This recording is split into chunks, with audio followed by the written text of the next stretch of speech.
Welcome to Serving Your Market as Kings or Queens. If you are looking for an interesting commercial, marketing, and sales podcast that is bold, unfiltered, unconventional, and authentic, you are at the right place.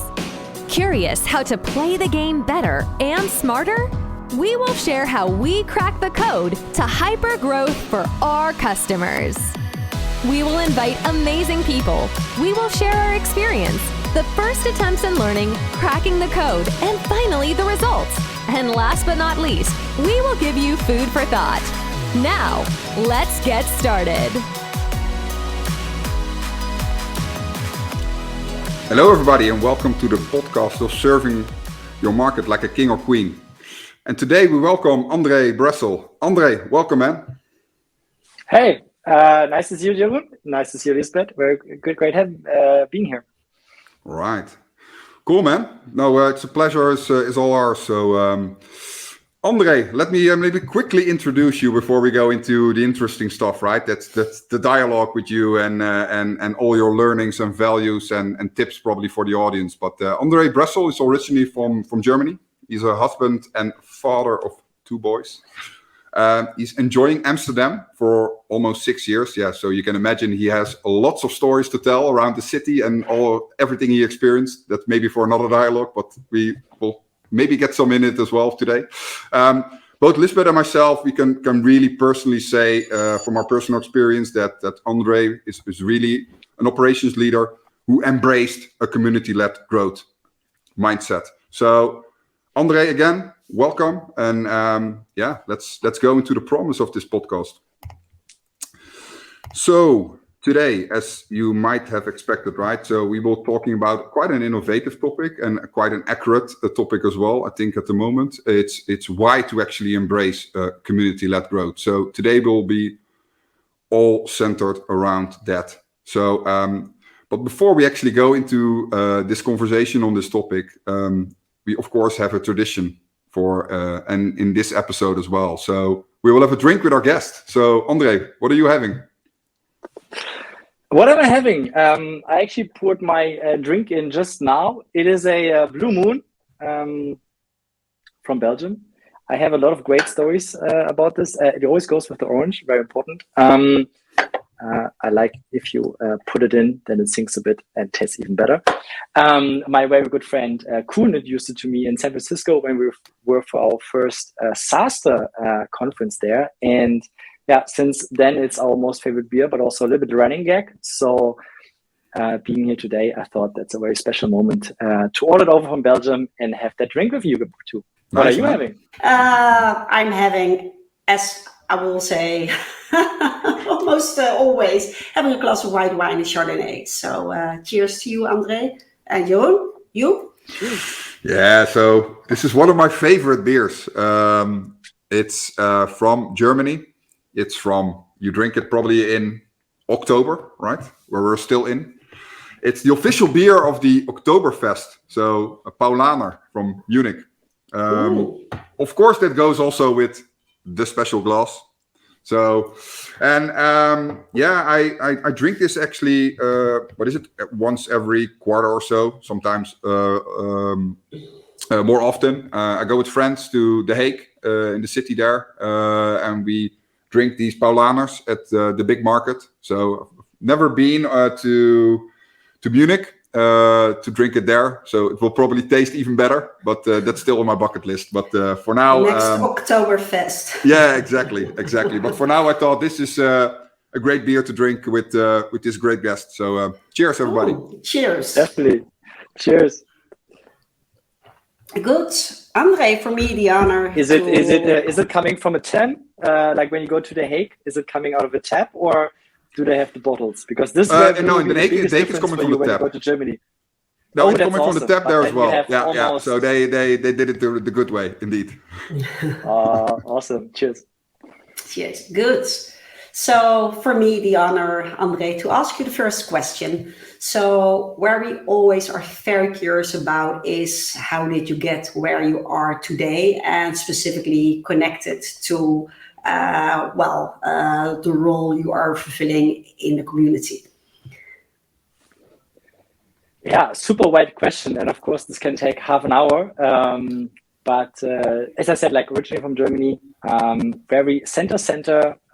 There's an oak tree saying this is center of Germany, but it's also pretty much there's really nice old towns, but there's not much around, right? So I went studying and out of that environment quite early, and I have a little bit like 3 stages which are quite interesting, I think, for everyone.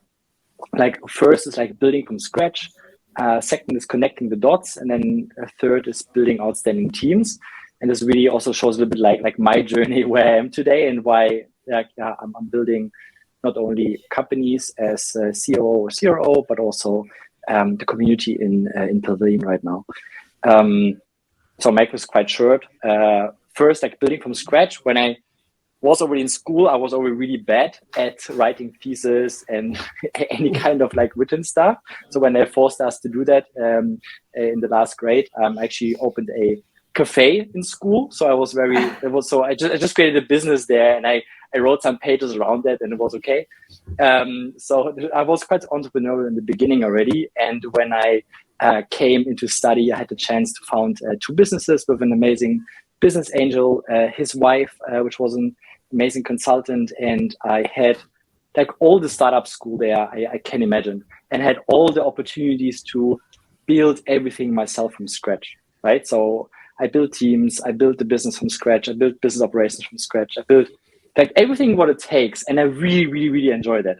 So especially today, when I look at hiring people, when I look at other leaders in the community, one of the first things I'm looking at is, did you do it yourself? You know, do you really know what it takes? And were you in the mud and really understanding what happens in these kind of situations? So this is really core to who I am. And that's why it's also very important why I'm here today.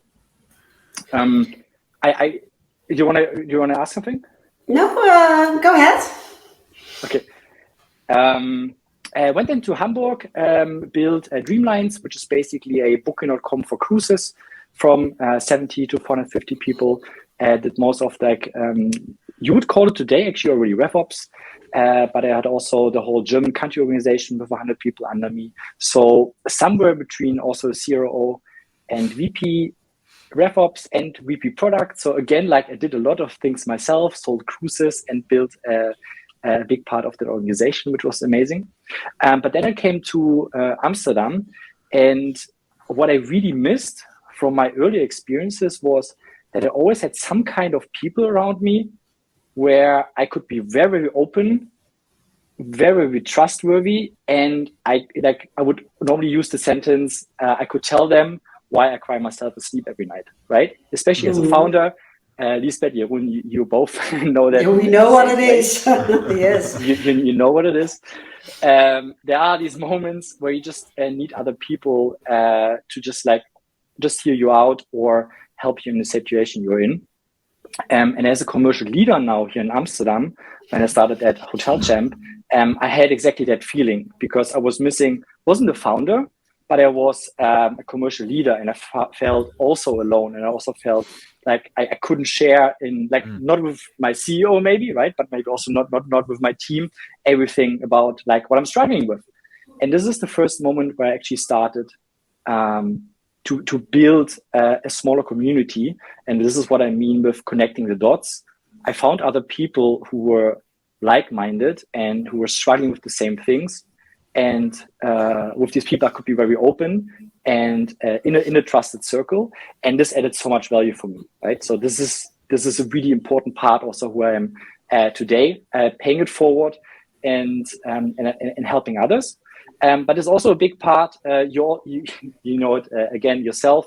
The SaaS community in Europe is not so big yet.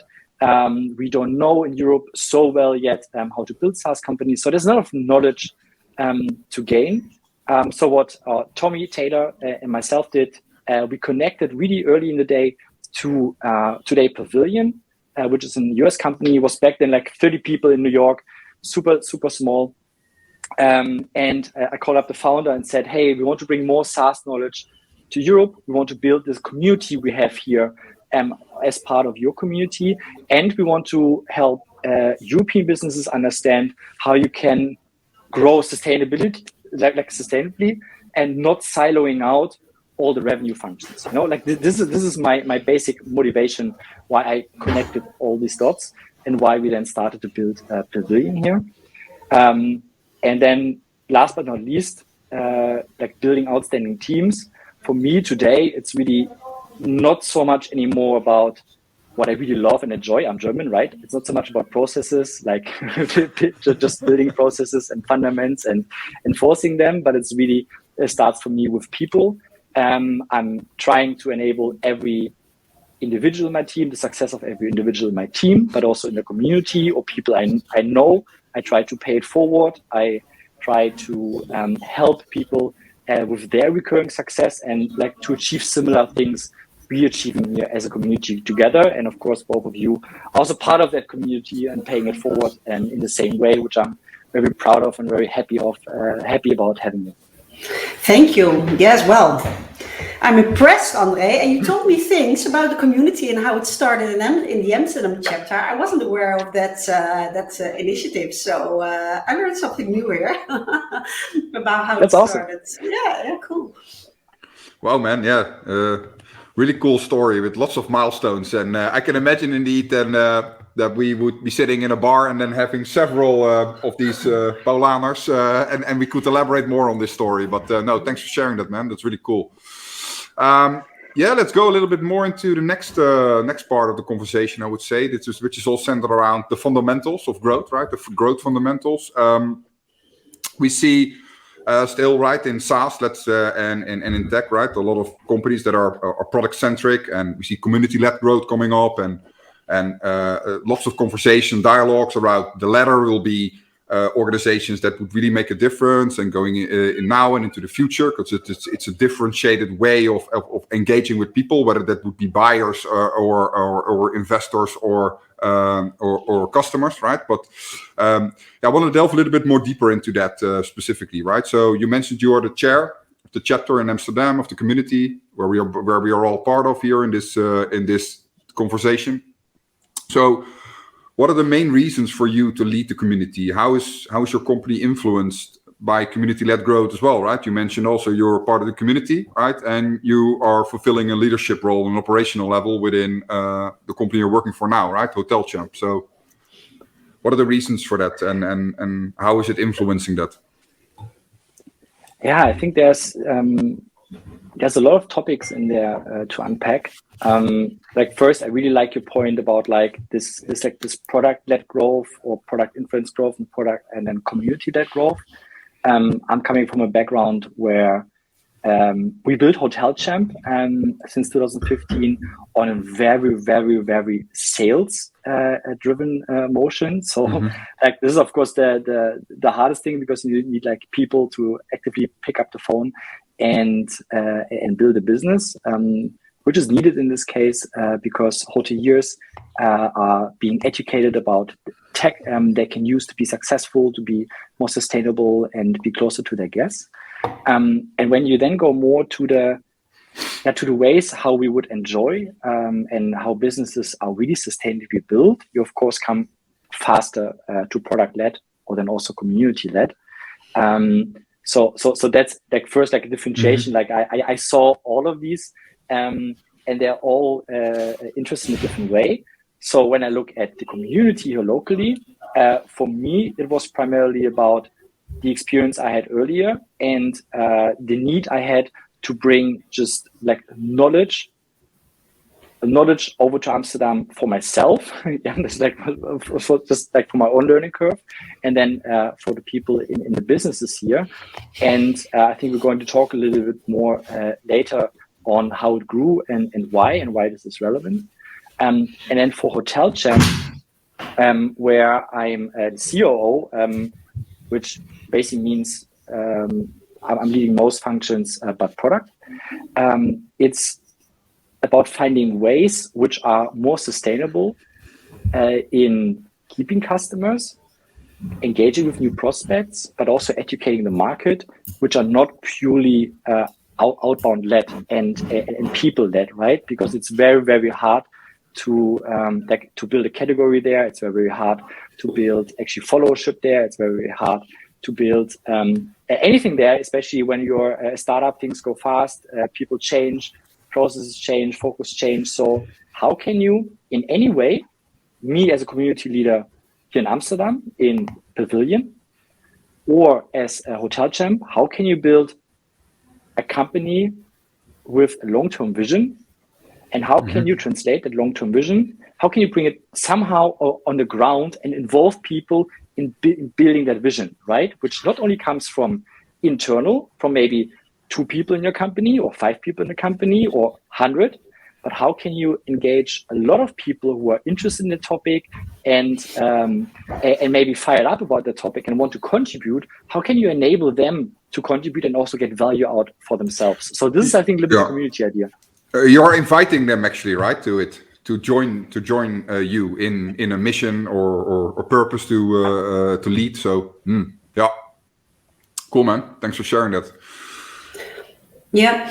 So, and if you are talking about that, I think that's where the game starts to change as well from a commercial perspective, because you're looking at kind of building your whole audience or a community, however you would like to call it.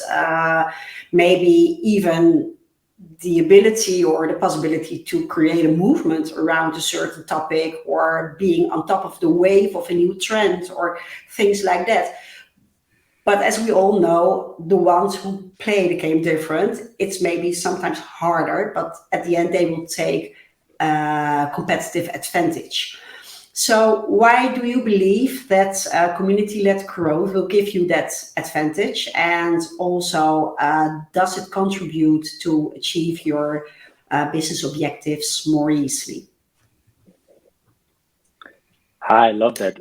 2 questions. I know from our earlier like talks, you always like them also put that way straight into like how does this contribute to business objective, right? And not just, hey, are we building something here? Like whatever. Let's build a community, and then that's it. Yeah. Exactly. Yeah, and then we see.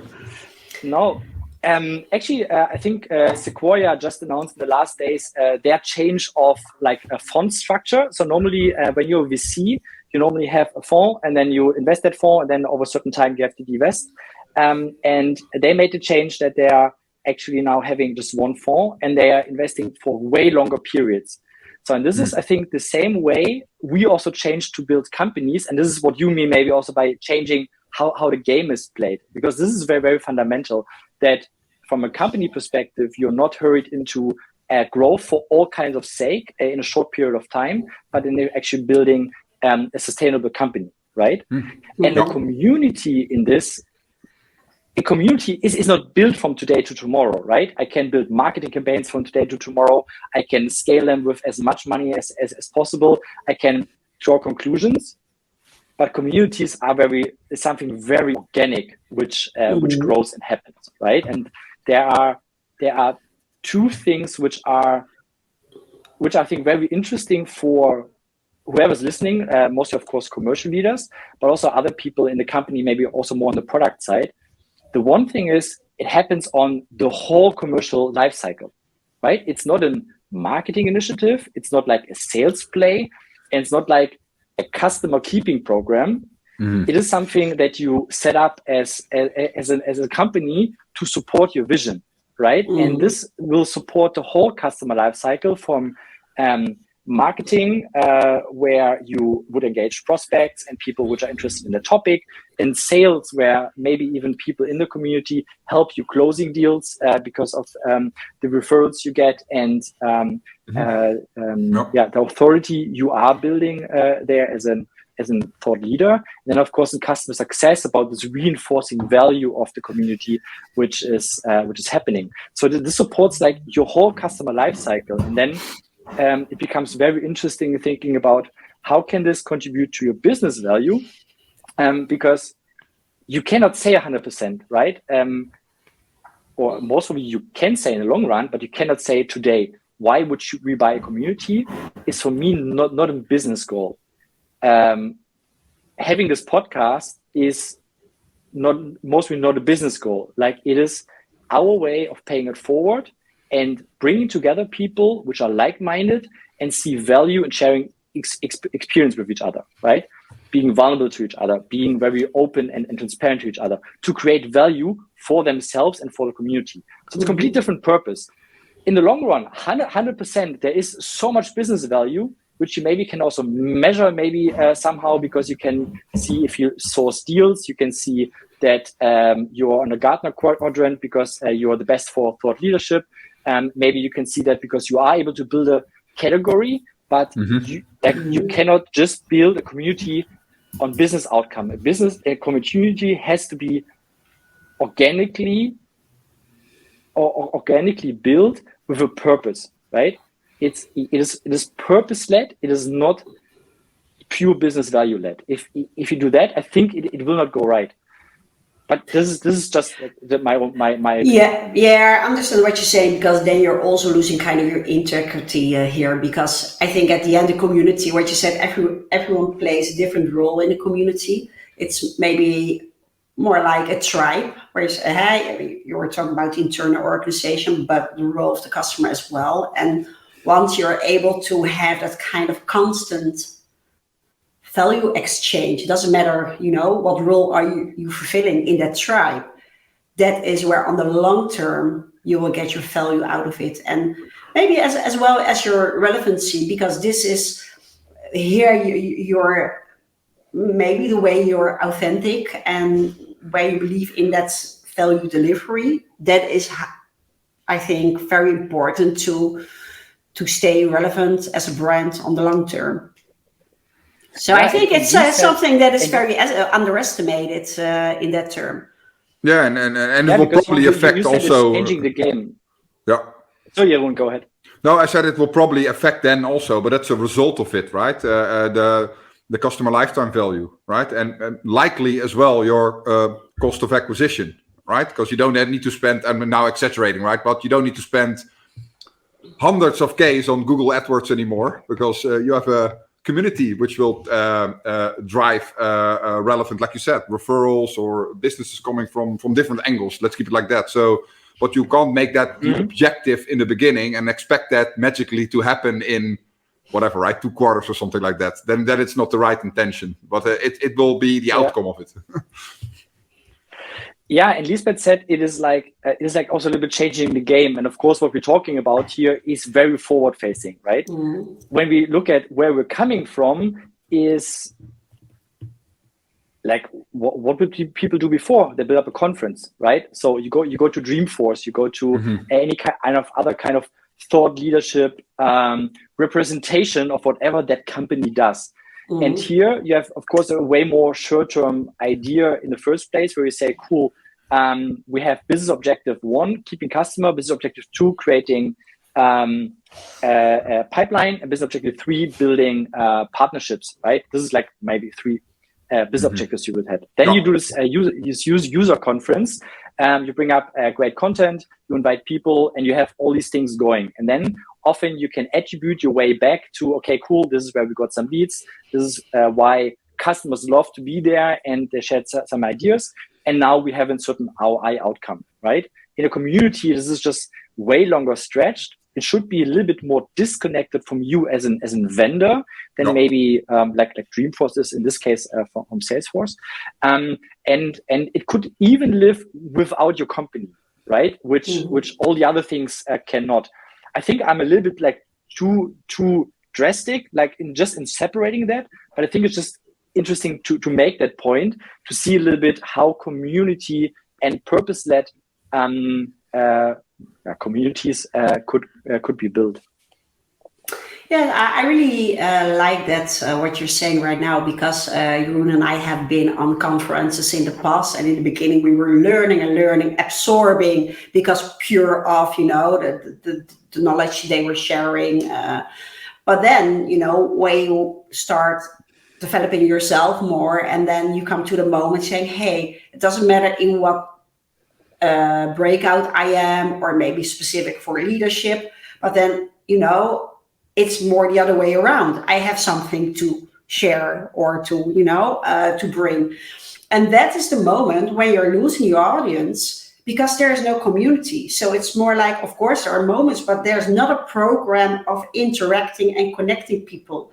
So that was the moment that I was saying to Jeroen in the passing, I don't know about next year, but I don't feel that's, it is, I love to go there to make sure that, I'm still, my level is where it should be, but, as a kind of benchmark, but not in the terms of that I'm learning a lot.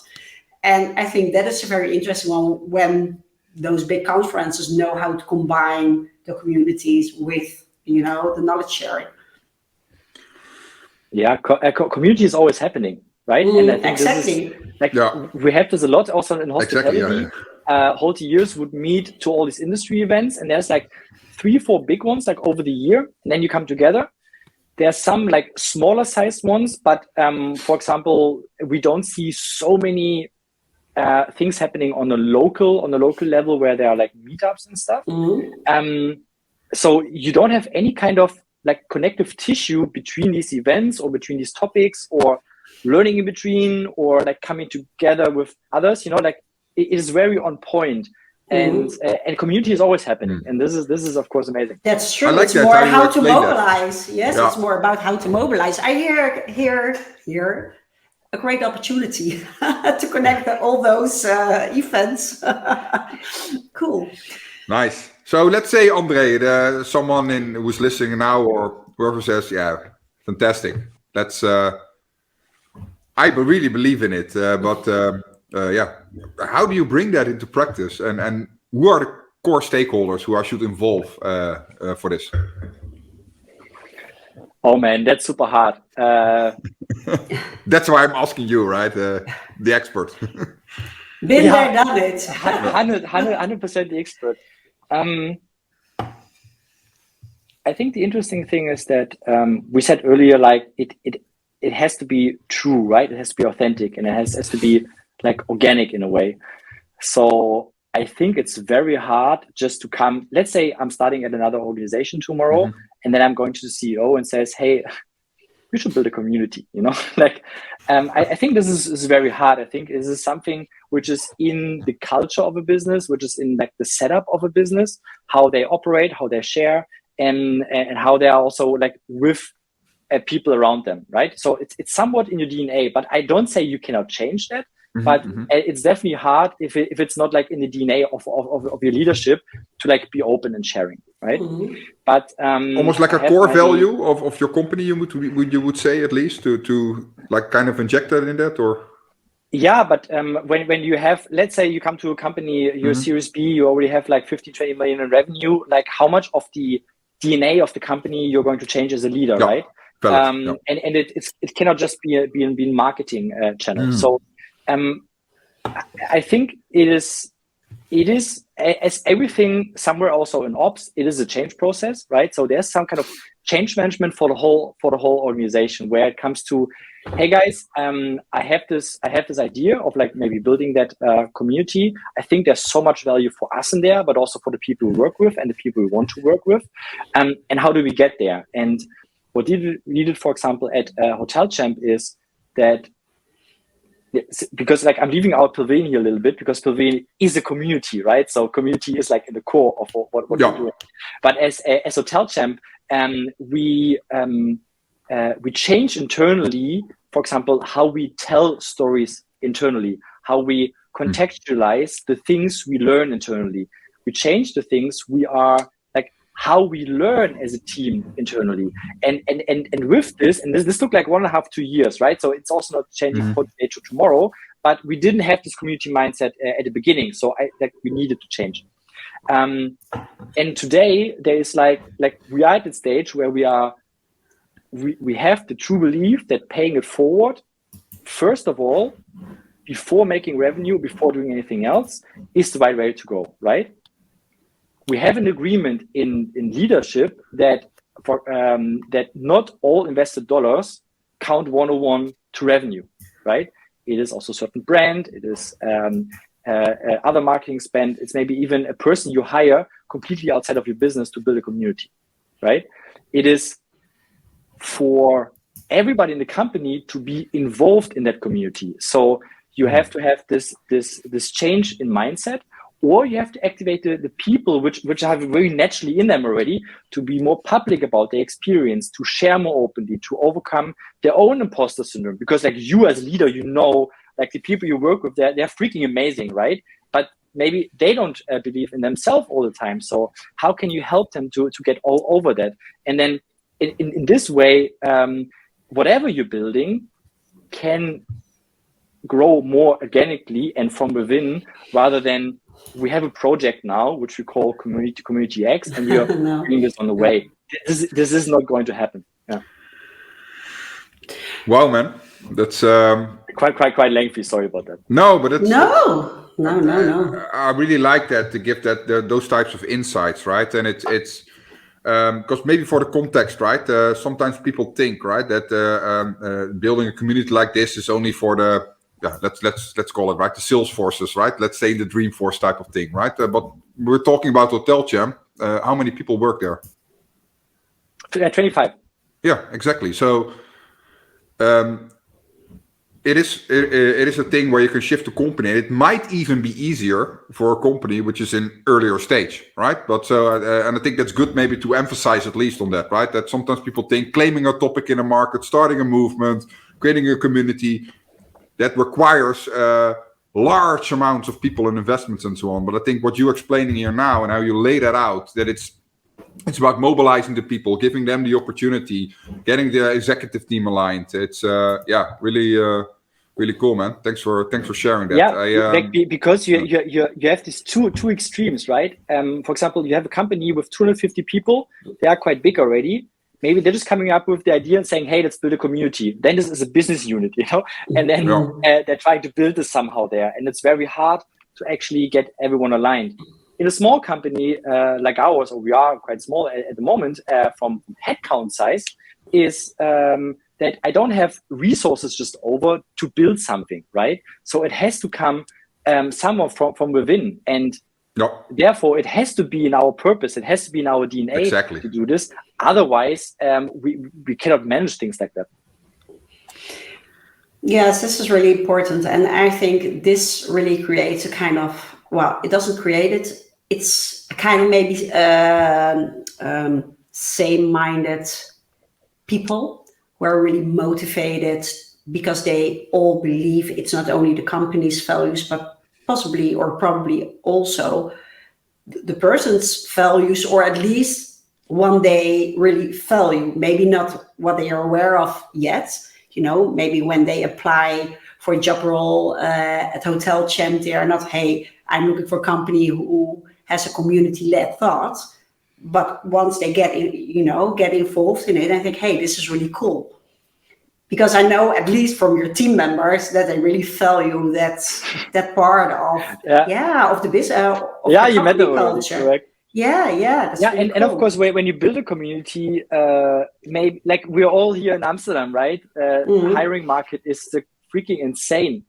Yeah. Like if you have a community and you stand for something and you have vision, you don't need to be a Zoom, but you can be smaller, and over purpose, people in your community maybe come to you and will work for you, right?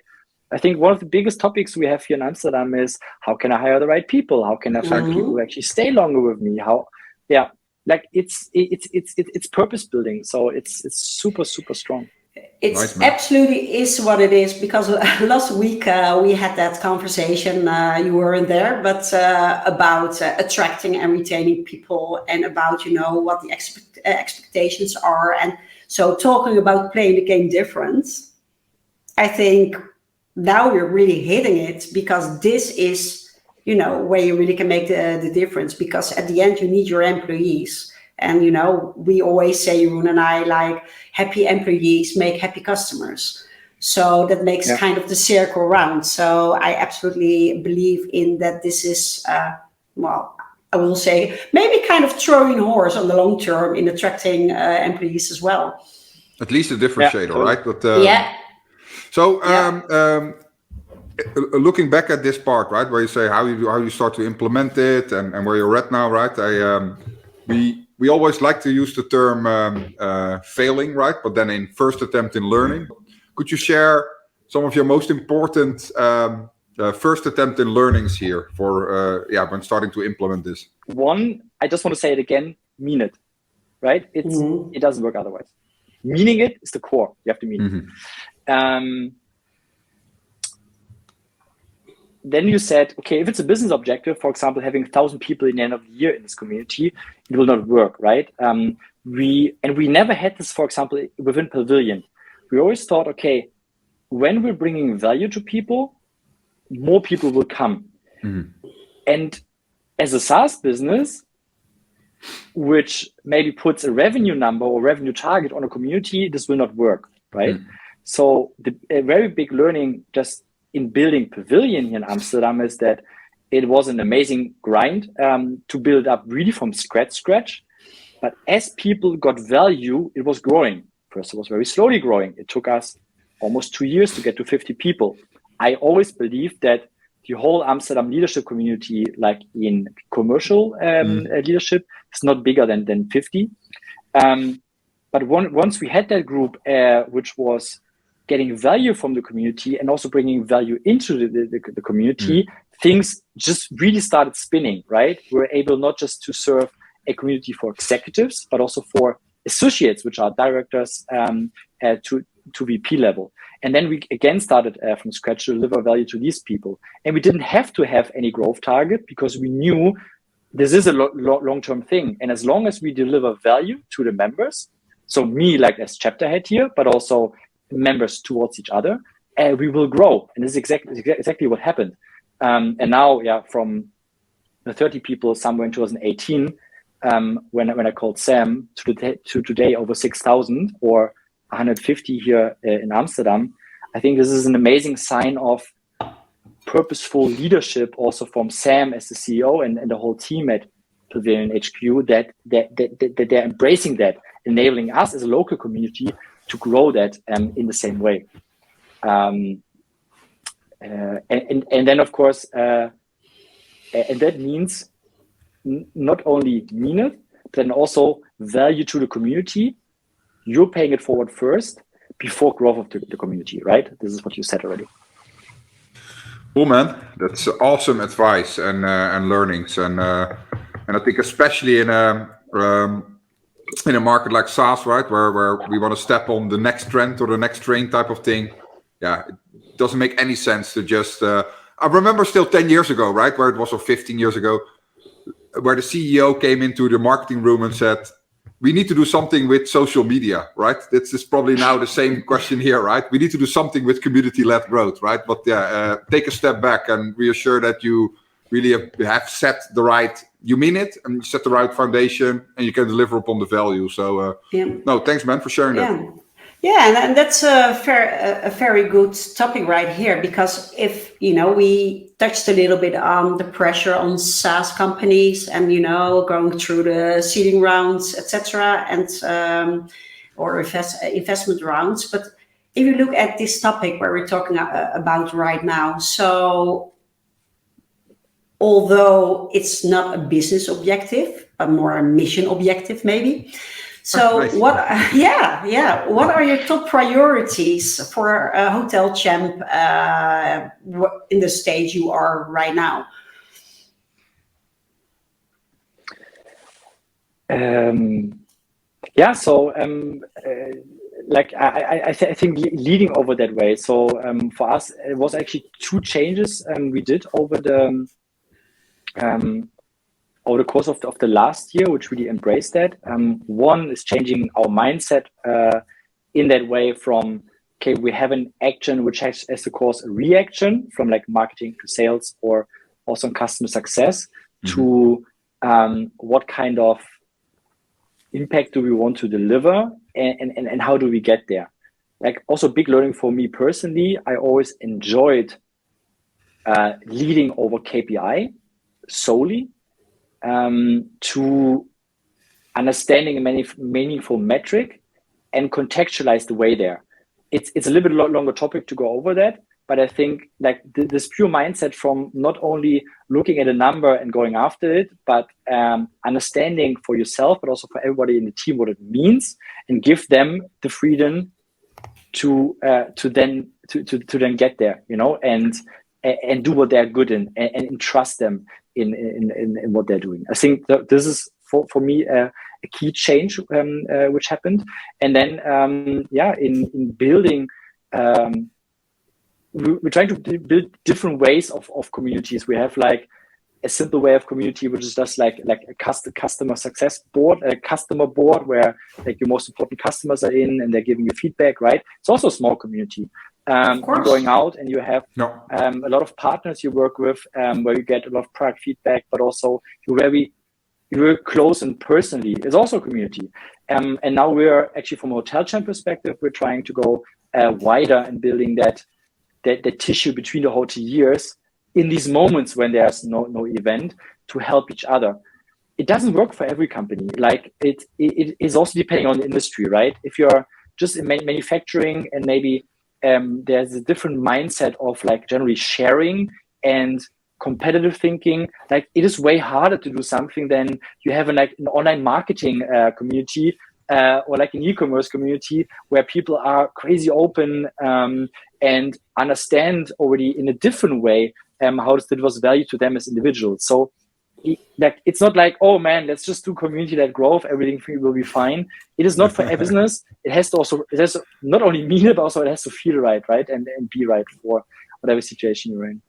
Yeah, so knowledge sharing and on all levels, what you can imagine. And for Pavilion, because that's all about building a community and bringing over the knowledge and to become better, etc., helping each other. So are there kind of different priorities or new priorities, better said, to extend the group we are right now? Yeah, also really good one. I think we also saw the spoilers for next year already, and I'm very excited about that.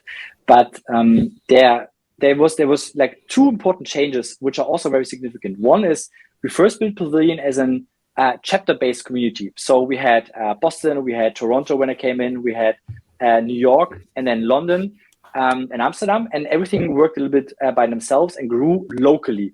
With COVID, we were forced to be an online community, and as we expanded over the world, then it was good to be an online first community and build over that way, right? So it always, a lot of user communities also of SaaS companies start locally as like user groups, right, and then maybe go online. So there's different ways. And the second thing which has changed and is going to change all the time is how we interact with the community globally and locally. Mm-hmm. For example, locally, when we were 30 people, everybody knew each other. Everybody was maybe at a happy hour, or we were able to fit everybody around a dinner table, or like these kind of things.